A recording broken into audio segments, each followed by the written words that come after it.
예수 사랑하시면 이 찬양을 부를 때마다 저는 늘 어렸을 때 교회 학교에서 불렀던 그 찬양이 마음속에 굉장히 심드렁이라고 표현해야 되나요?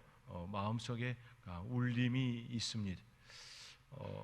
복의 근원 강림하사 이 찬양은 늘 집에서 어머니께서 또 할머니께서 부르시던 그 가락이고요. 예수 사랑하심은 교회에서 교회 학교에서 선생님들이랑 그냥 그렇게 귀에 너무나도 익숙한 그런 찬송입니다. 찬송이 우리의 마음속에 있다라고 하는 건 너무나도 행복한 일인 것이지요. 그 말씀이 그 찬송이 우리 안에서 계속 역사하고 우리의 삶의 자리에 때로는 어렵고 때로는 괴롭고 때로는 힘들 때에 그 찬송이 자연스럽게 우리의 입술에 때려주기 때문일 겁니다. 저와 여러분의 삶의 자리에 그 풍성한 은혜가 날마다 역사되어지기를 주님의 이름으로 축원드립니다. 오늘 본문은 다윗의 이름이 온 이스라엘에 잘 알려지게 된 그러한 계기가 된 사건을 다루고 있습니다. 오늘 이 본문은 17장 1절부터 시작되어지지요. 특별히 17장 1절부터 11절까지는 블레셋 사람이 중심이 되어 그의 모습이 온통 자리를 차지하고 있습니다. 그런데 오늘 우리가 읽은 그 본문으로부터 시작하여서 다윗의 이름이 등장하고 화제가 전환되어지는 것을 볼 수가 있습니다. 이 사건 다윗과 골리앗 너무나도 잘 알고 있는 이 사건을 통하여서 다윗은 영웅으로 되어지지요. 다윗이 이스라엘 모든 사람들에게 유명한 자가 되어진 사건이 오늘 본문 17장에 나타나 있지요. 이 사건 전에는 다윗은 무명한 자였습니다. 사무엘이 이새의 아들에게 기름 부으러 갔을 때에 그 장소에 다윗이 없었지요. 그런 인물이 다윗이었습니다. 그만큼 다윗은 그 집안에서 중심 인물이 아니었습니다. 그러나 이 사건을 계기로 다윗은 이새의 집의 아들이 아닌 하나의 용사로서 이스라엘의 진정한 용사로서 중심에 서게 됩니다. 우리는 여기서 매우 중요한 한 가지 사실을 주목하게 되지요. 그것은 다윗이 오늘 이 사건을 통하여 전면에 등장하게 되었다라는 부분입니다. 제가 앞서 말씀드렸던 것처럼 사무엘상 17장의 그 1절부터 11절까지의 그 중심은 이스라엘 사람이 아니라 블레셋 사람 골리앗이었습니다. 17장 1절에 이렇게 기록되지요. 블레셋 사람들이 그들의 군대를 모으고 싸우고자 하여라고 시작하고요. 그리하여 계속해서 반복되어지는 내용이 블레셋 사람들의 진영에서 계속해서 반복적으로 나타나는 그 이름이 블레셋 사람들입니다. 그리고 블레셋 사람들은 결국 한 사람을 향하여 가리켜지고 있지요. 그 사람 바로 골리앗입니다. 오늘 17장 1절에서 10일까지 무려 블레셋 사람이라는 말이 무려 7번이나 소개되어질 정도로 중심이 되었습니다. 그렇지만 오늘 본문 12절부터 시작하여서 그 블레셋 사람이 중심이 아닌 다윗이라고 하는 인물로 화제가 전환되어지면서 중심을 이루게 되어지는 것을 보게 됩니다. 블레셋 사람 골리앗이 등장하여 이스라엘 온통 어지럽게 하지요.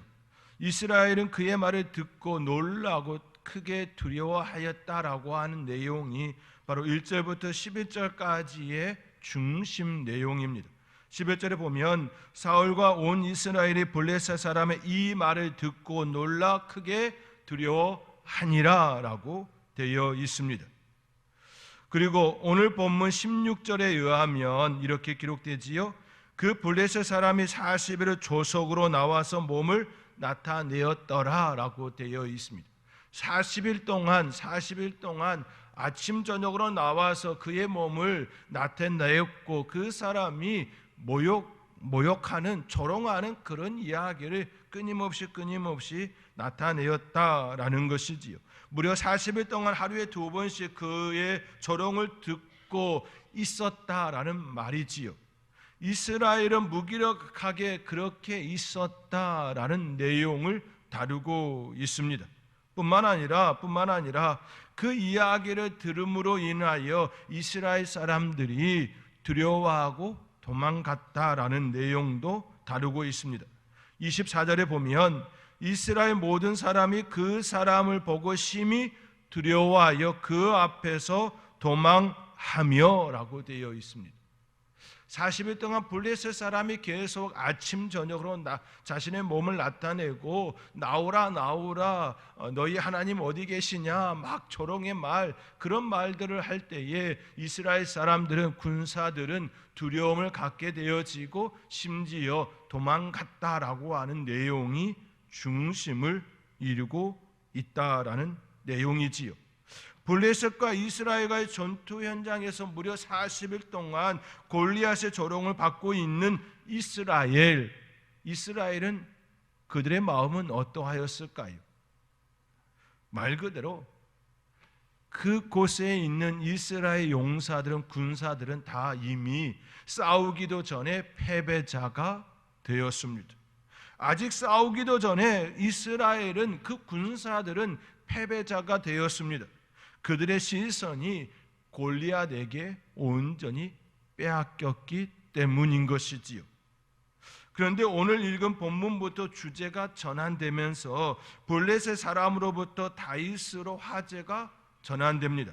그리고 이제는 블레셋 사람이 이스라엘을 조롱하는 것이 아니라 다윗이 블레셋 사람을 모욕하는 일이 일어나게 되고, 그리고 실제로 다윗이 블레셋 사람 골리앗을 죽이는 그 장면에까지 이르게 됩니다. 이미 익히 알고 있는 내용이기에 여러분들은 그렇게 놀랍지 않게 생각할 것입니다. 그렇죠? 이미 골리앗을 다 다윗이 죽였다라고 하는 이 사실을 너무나도 잘 알고 있기 때문에 다윗이 골리앗을 죽였습니다라고 하는 그 말이 굉장히 감동으로 다가오시나요? 아니지요. 너무나도 잘 알고 있기 때문에 그래 그렇지라고 하는 그 모습이 되어질 것입니다. 이 사건은 우리가 매우 기억해야 될 본문입니다. 왜냐하면 하나님께서 사용하시는 하나님의 사람에 관한 내용이기 때문입니다. 우리가 다윗과 골리앗 이 싸움에서 우리가 중심에 두어야 할 것은 하나님의 사람이 하나님께 쓰임받는 그 내용이기 때문에 다윗과 골리앗 이 싸움에 대하여 깊이 알 필요가 있다라는 말씀입니다. 다윗은 이새의 막내 아들이었습니다. 이새에게는 장성한 아들들이 있었습니다. 그들이 이번 전투에 참가하였습니다. 다윗은 전투에 참가하지도 못하는 아직 성장하지 못한 덜 성장한 단계였습니다. 아직 전쟁에 나가기에는 육체적으로 여물지 않은 상태였다라는 말이지요. 그러나 그가 블레셋과의 전투 현장에 오게 된 것은 아버지 이새의 심부름 때문이었습니다. 그런데 그 일은 새로운 전개를 알리는 신호가 되었다라는 말씀인 것이지요. 아버지 이새가 다윗에게 심부름을 보냄으로 인하여서 그 전쟁터에 가게 되어졌고, 그가 군사로서 용사로서 그 전쟁터에 나간 것이 아니라 심부름꾼으로 나가게 되었지만 하나님께서는 그것까지도 이용하셨다라는 말씀입니다. 왜 그랬을까요? 라는 것이지요. 왜 아직 이새가 볼 때에, 그의 아버지 이새가 볼 때에 아직 성장되지 않은 다윗, 아직 육체적으로 여물지 않은 다윗, 전쟁터에 나가 싸울 만하다고 느껴지지 않는 그 다윗이 전쟁터에 심부름으로 가게 되어진 그 사건이 하나님께서는 그냥 그를 그 현장에 있게 하지 않으셨다라는 말씀이 되는 것이지요. 마침내 하나님께서 그를 그 자리에 있게 하셨다라는 말씀으로 바꾸어 볼 수 있게 됩니다. 왜 하나님께서는 그를 그곳에 보내셨을까요? 라고 하는 것이지요. 이미 이새의 눈에는 아직 여물지 않은 상태였지만 하나님의 시선으로는 이미 하나님의 마음에 합한 그 상태에 충분히 그 전투에서 골리앗을 이길 만한 성장을 가졌다라고 하는 시선이라는 것이지요. 그러므로 우리의 마음속에 품어야 하는 것은 사람의 눈에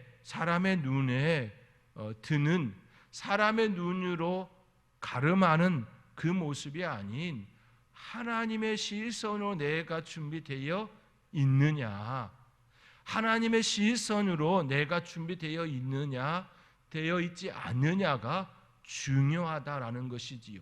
내가 만약 하나님의 시선에 준비되어 있다고 한다면 다른 모습으로도 그 일에 참여케 하게 하신다라는 것이지요.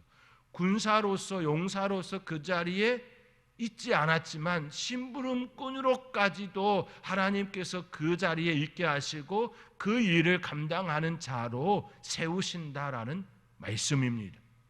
그러므로 내 안에 품어야 할 것은 내가 지금 하나님의 시선에 차 있느냐, 차 있지 않느냐, 이것을 묻고 또 묻는 저와 여러분의 삶이 되어줄 수 있기를 주님의 이름으로 축원드립니다. 하나님께서는 그를 그렇게 보셨다라는 말씀인 것이지요.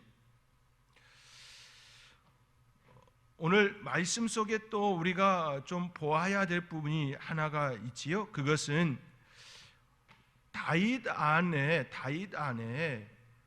중요한 부분은 그가 그 아버지의 심부름으로 그 전장터에 나가게 되었지만 그의 마음 속에는 하나님의 마음, 하나님의 시선이 가득 차 있었다라고 하는 하나의 주목할 만한 부분이 있습니다. 이스라엘 군사들은 블레셋 사람 골리앗을 보았습니다. 그리고 그 골리앗의 그 체격과 그가 풍기는 그 풍김의 냄새라고 해야 되나요? 아니면 그가 이렇게 전파하는 그 모양새라고 해야 되나요? 그가 가진 그거의 마음이 빼앗겼습니다. 그러나 다윗은 골리앗을 본 것이 아니라 그가 모욕하는, 골리앗이 모욕하는 그 하나님을 보았지요. 그 하나님을 생각하였습니다. 이스라엘 군사들은 골리앗이 이야기하는 그 하나님의 모욕하는 그 말을 듣고 내 안에 붕괴하는, 굉장히 분노하는 그 마음이 아니라 골리앗이 말하고 있는 그 말에 빠져서, 그가 가지고 있는 풍채에 빠져서 하나님이 보이지 않고 그만 보이고 있었다라는 것이지요. 그로 인하여 이스라엘 사람들은, 군사들은 두려움을 가지게 되었고 도망가게 되었다라는 모습입니다. 그러나 다윗은 달랐다라는 것이지요. 이것이 큰 차이점 중에 하나일 것입니다. 그러하기에 오늘 본문 26절은 다음과 같이 서술하고 있지요. 오늘 본문 26절의 말씀입니다. 우리 함께 오늘 본문 26절 함께 읽겠습니다. 다윗이 곁에 서 있는 사람들에게 말하여 이르되 이 블레셋 사람을 죽여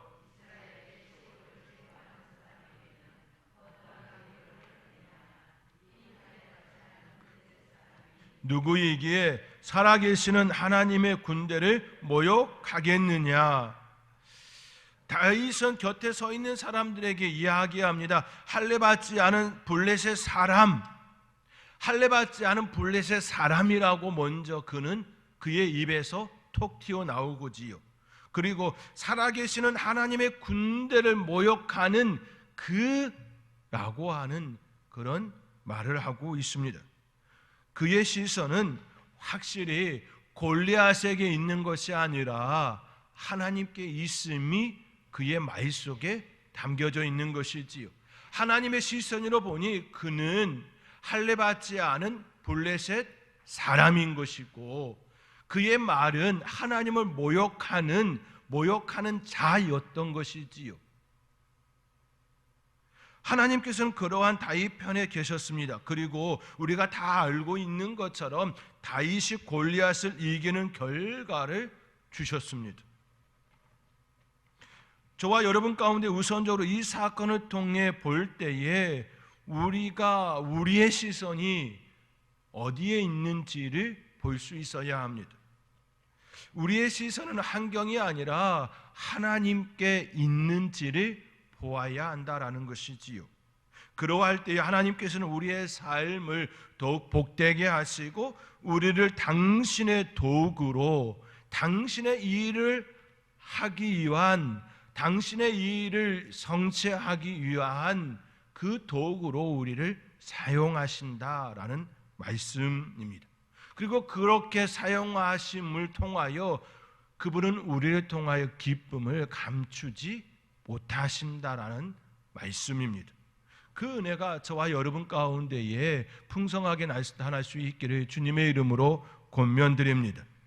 우리는 다윗과 골리앗의 전투에서 승리한 다윗, 용사로서의 다윗을 먼저 생각하게 됩니다. 그러나 오늘 본문에서는 용사로서의 다윗이 되기까지 그가 가진 성품에 대하여 먼저 조명이 일어나고 있습니다.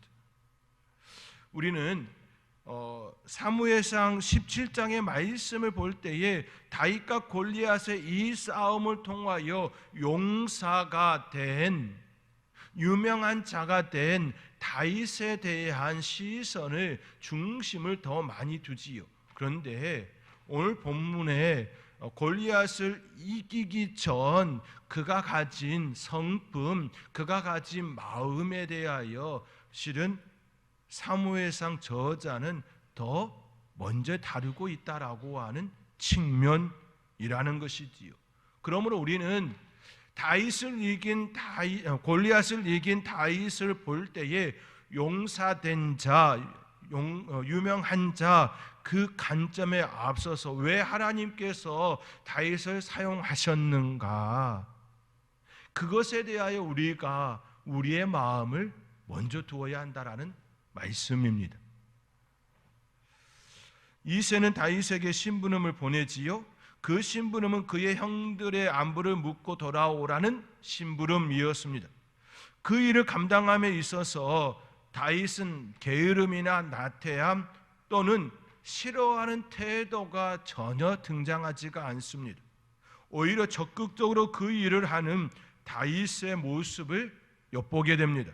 오늘 본문 20절의 말씀입니다. 오늘 본문 20절의 말씀 우리 함께 읽겠습니다. 다윗이 아침에 일찍이 일어나서 양을 양 지키는 자에게 맡기고 이새가 명령한 대로 가지고 가서 진영에 이른즉 마침 군대가 전장에 나와서 싸우려고 고함치며, 다윗은 아버지 이새의 심부름을 실행하기 위하여 아침 일찍이 일어났습니다. 만약 그가 전쟁터에 다녀오는 일이고 평소 자신에게 일을 계속적으로 맡기는 것에 탐탁지 않게 여겼다면 왜 맨날 나에게 심부름을 시키느냐고 그러한 불만과 불평의 마음을 가지고 있었다고 한다면 아침 일찍이 일어나기보다는 느긋하게, 그렇지요? 느긋하게 오후쯤이나 이렇게 출발하였겠지요. 그런데 아버지 이새가 그에게 심부름을 이해하게 하고 그 심부름을 들은 다윗이 취한 행동은 아침 일찍이 일어났다라는 겁니다. 그리고 그가 평소에 지키는 그 양을 양 지키는 자에게 맡겼다라는 것이 먼저 말씀으로 담겨져 있습니다. 평소 자신에게 일을 계속적으로 감당했던 그 일, 그가 평소에 늘 했던 그 일을 안전하게 맡기고 길을 떠났다라는 것이지요. 아버지의 심부름을 감당하기 위해 자신의 일을 소홀히 하는 모습이 아니었다라는 겁니다. 오히려 그 일을 먼저 챙기고 일찍이 전장터의 심부름으로 나가게 됩니다. 다윗이 얼마나 성실하고 부지런하고 아버지의 말에 순종적인지 잘 나타나 있는 하나의 장면입니다. 그가 평상시 하고 있는 그 일을 너무나도 잘 맡기고 떠났습니다. 그만큼 평상시 그가 하는 그 일에 대하여 애착을 가지고 마음 다하여 감당하고 있었다라는 말씀이기도 합니다. 특별한 일만 특별한 것이 아니라, 특별한 일만 중요한 것이 아니라 우리 삶의 자리에 소소하게 일어나는 그 일들에 대하여 내가 얼마나 애지중지 마음 다하여 감당하고 있는지에 대해서도 볼 수 있어야 하는 것이지요. 다윗은 그러했다라는 말씀입니다. 그리고 다윗에게는 위로 7명의 형들이 있었습니다. 그리고 지금 첫째, 둘째, 셋째 형들은 전장터에 가 있습니다. 아버지 이새의 집에는 4명의 형들이 있습니다. 그렇죠? 3명이 나갔고 자기 빼면 가운데 4사람이 있는 것이지요. 충분히 다윗의 입장에서 아버지 이새에게 저 말고 다른 형들을 보내십시오. 나보다 키도 크고 나보다 건강하고 나보다 더 육체적으로 발달되었으니 형들을 보내심이 마땅한 것 아닙니까? 라고 접근할 수도 있었겠지요. 그러나 그는 그런 자세도 취하지 않고 그는 아버지의 심부름을 감당하게 됩니다.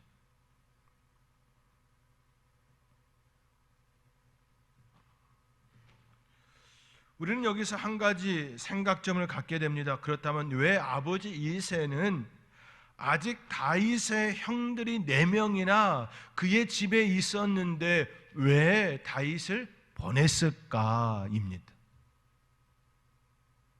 3명은 장성하여 전장터에 있고 막내는 어리잖아요. 아버지 이새의 입장에서 보면 막내는 아직 성장하지 않은 늘 앳된 모습이 있을 거 아닙니까? 그런데도 불구하고 그 막내를 보냈어요. 다윗의 형들 4명이 아닌 다윗을 보냈어요. 왜 굳이 다윗을 보냈을까요? 성경은 그 속사정에 대해서 이야기하지 않습니다. 그 가정의 속사정을 정확히 알 수도 없지만 중요한 것 한 가지는 아버지 이새에게 있어서 다윗은 믿을 만한 아들이었다라는 사실입니다.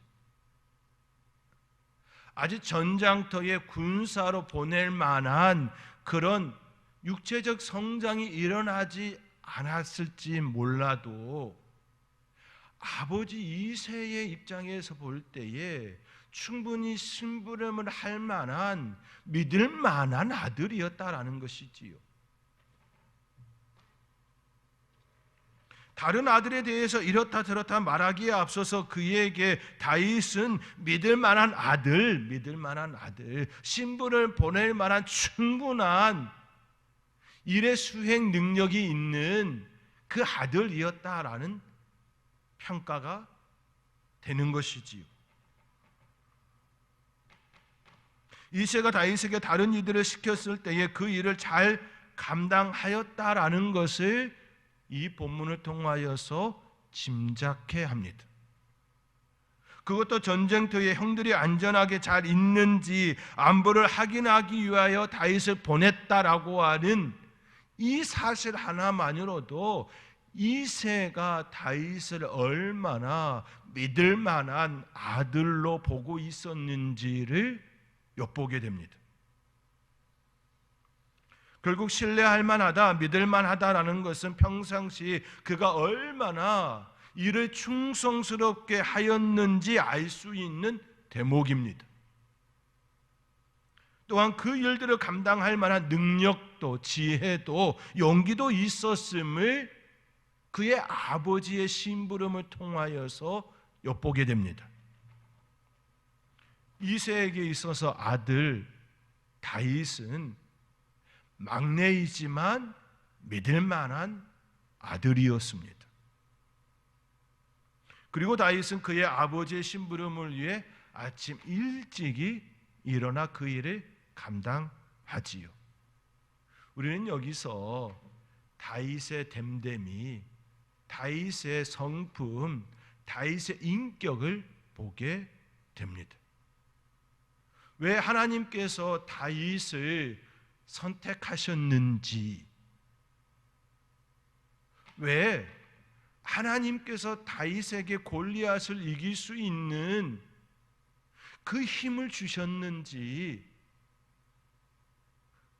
다윗과 골리앗의 전투에 앞서서 이미 말씀은 그것을 예고편으로 이처럼 보여주고 있다라는 모습이지요. 우리는 종종 하나님께 쓰임받고 싶다라고 이야기할 때에 한번 보아야 합니다. 그것은 우리의 됨됨이, 우리의 인품, 우리의 성품이 하나님께서 원하시는 그 성품에까지 자라고 있는지를 보아야 합니다. 신앙을 이야기에 앞서서, 믿음을 이야기하기에 앞서서 먼저 보아야 할 것은 내 됨됨이가, 내 인품이, 내 성품이 그런 성품이 되어 있냐라는 것이지요.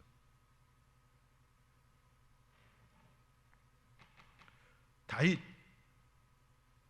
그는 이미 아버지의 평가 속에 그런 모습이 있었고 그렇게 감당하는 모습을 성경은 말씀하고 있습니다.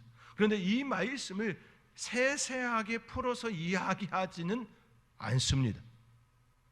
그렇지만 우리는 말씀을 읽으면서 그 부분을 볼 수도 있어야 합니다. 다윗은 그의 아버지의 심부름을 위해 아침 일찍이 길을 나섰습니다. 이러한 모습은 믿음의 조상 아브라함에게서도 찾아볼 수가 있습니다. 하나님께서는 아브라함에게 그의 아들 이삭을 모리아 산에서 제물로 바치라는 명령을 합니다. 그때 아브라함은 다음날 아침 일찍이 일어나 두 종과 그의 아들 이삭과 함께 길을 나섰습니다.